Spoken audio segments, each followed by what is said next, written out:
Hello guys, I am lucky back again with the new video.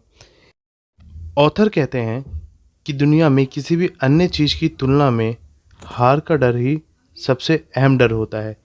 लोगों में सबसे ज़्यादा इसी चीज़ का डर होता है कि कहीं हम हार ना जाएं। इसके कारण वो कोई काम शुरू ही नहीं कर पाते हैं। किसी काम को शुरू करने से पहले हर इंसान के मन में ये आता है कि क्या ये मैं कर पाऊँगा, कहीं मैं हार तो नहीं जाऊँगा, कहीं ये मुझसे पूरा होगा या नहीं होगा। तो आज हम इसी टॉपिक पे बात करने वाले हैं और आज की टॉपिक में हमारा सबसे अहम टॉपिक रहने वाला है कम्युनिकेशन स्किल्स। और आज की डेट में अगर आपको दुनिया के साथ कदम से कदम मिला के चलना है तो आपको अपनी कम्युनिकेशन स्किल पे ध्यान देना ही होगा, क्योंकि यही वो चीज़ है जिसमें ज़्यादातर लोगों को प्रॉब्लम आती है।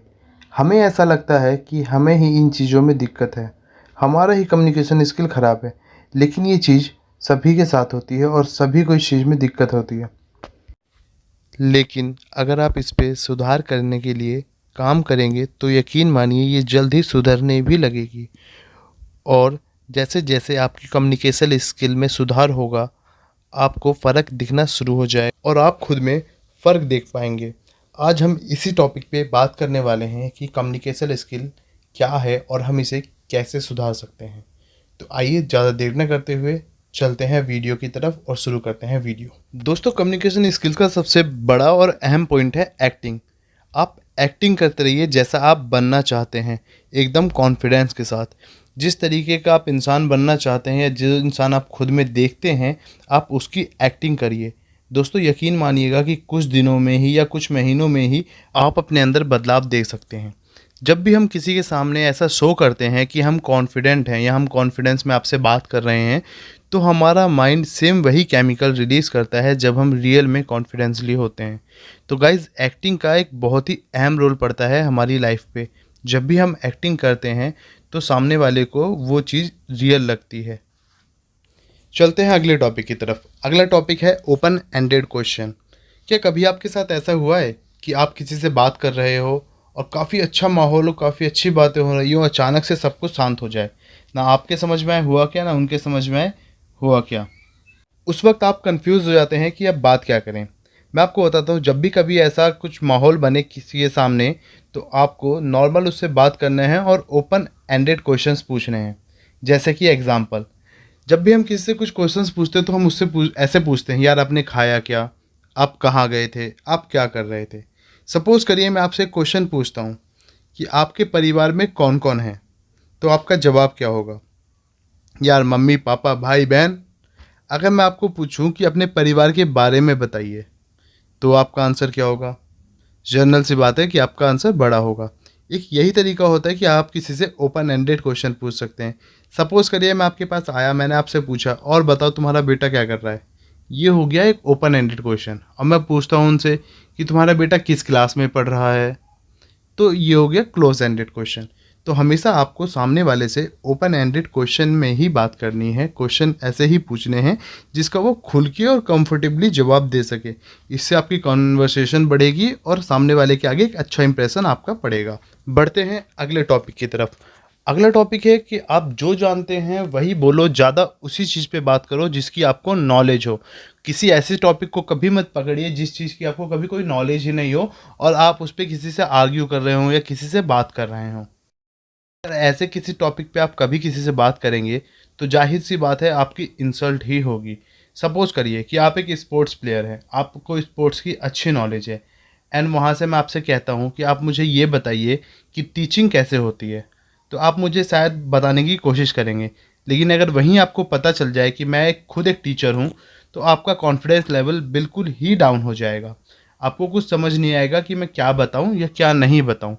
तो इसीलिए दोस्तों, जब भी हम किसी से एक ऐसी चीज़ पे बात करते हैं जो हमें नहीं पता होता या जो हमें नहीं आता है तो उस वक्त हमारा कॉन्फिडेंस लेवल बिल्कुल ही डाउन हो जाता है। अगर मैं सेम टॉपिक पे वहीं आपसे पूछता कि आप मुझे ये बताइए कि क्रिकेट कैसे खेला जाता है, तो आई नो कि आप बिना रुके 1 घंटे तक लेक्चर दे सकते हैं इस टॉपिक पर कि क्रिकेट कैसे खेला जाता है। तो गाइज़, ये होता है कि हमारा कॉन्फिडेंस लेवल कभी भी एक जैसा नहीं रहता हर चीज़ पर। इसलिए गाइस, हमेशा वही चीज़ें बोलिए जिसमें आप कॉन्फिडेंट हो कि हाँ यार, ये अगर मैं बात करूँगा तो इस पे मैं सही ही बात करूँगा। अगर कोई आपसे कुछ पूछ रहा है, कुछ बोल रहा है, तो उसे जवाब दीजिए, लेकिन ज़्यादातर आप वही टॉपिक ओपन करिए जिसकी आपको नॉलेज हो। अदरवाइज़ आप वहाँ पे शांत ही रहिए, क्योंकि शायद शांत रहने से आप लोग का इंप्रेशन उन पे गलत नहीं पड़ेगा, और आप जवाब देंगे और जवाब आपका गलत हुआ तो शायद सामने वाले पे आपका इंप्रेशन गलत पड़ेगा। गाइस, चौथा और आखिरी पॉइंट है अपनी बात को बारीकी से कहना। जैसे कि मान लीजिए, आप कभी भी किसी को कोई भी बात बताते हो, अपने बारे में कुछ बताते हो या किसी भी कहानी के बारे में बताते हो, कुछ भी, तो उसे बारीकी से कहना सीखिए। एक एग्जांपल लेते हैं। जैसे आप सड़क पे घूम रहे हो और सडनली आपके बराबर से एक बाइक वाला निकल के जाता है और थोड़ी आगे जाते ही उसका एक्सीडेंट हो जाता है। तो अब इस कहानी को कहने के लिए आपके पास दो तरीके हैं। पहले तो आप मेरे पास आएंगे और कहेंगे, यार पता है तुझे कि कल मैं सड़क पे गया और एक बाइक वाला बेचारा निकल रहा था, उसका एक्सीडेंट हो गया। बेचारा बाइक वाला। तो मैं भी कहूँगा कि हाँ यार, ये तो रोज़ का काम है, एक्सीडेंट तो रोज़ होते हैं, चल हटा। लेकिन इसका दूसरा तरीका ये है कि अगर आप इसको दूसरे तरीके से कहते हैं कि यार तुझे पता है, कल जब मैं दूध लेने गया था सड़क पे, तो सडनली एक बहुत प्यारी सी बाइक मेरे बराबर से निकल के गई। उसकी आवाज़ मेरे कानों में आ रही थी। जैसे ही मैंने पीछे मुड़ के देखा तो वो एक नई यामाहा की R1 बाइक थी। और मैंने उस बाइक को देखा, देखते ही मेरा दिल आ गया उस बाइक पे। और जैसे ही वो बाइक थोड़ी सी आगे गई, देन थोड़ी आगे जाते ही वहाँ पे गाड़ी वाला उसके सामने आ गया। उस बंदे ने उस गाड़ी को बचाने के लिए अपनी बाइक लेफ्ट में ली और जाके दीवार में टकरा गया। वो नई बाइक वहीं पे चूर हो गई। और वो देख के मुझे बहुत बुरा लगा। तो सोचिए कि दोनों में से किस कहानी में लोग ज़्यादा फोकस करेंगे, सेकंड वाली में।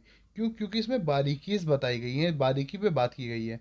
तो अगर आप भी हमेशा ऐसे ही करेंगे, एक छोटी छोटी बारीकी बताएंगे किसी को, तो लोग आपकी बातों में ज़्यादा इंटरेस्ट लेंगे, आपकी बातों को ज़्यादा सुनेंगे और समझेंगे। तो आई होप आप लोगों को ये सारी चीज़ें समझ आ गई हैं, अच्छे से समझ चुके हैं आप इन चारों पॉइंट को। किसी भी तरह का कोई डाउट हो, कोई क्वेश्चन हो, कोई क्वेरी हो, तो आप कमेंट कर सकते हैं, मुझसे कमेंट में पूछ सकते हैं। Thank you guys, bye bye, love you, take care.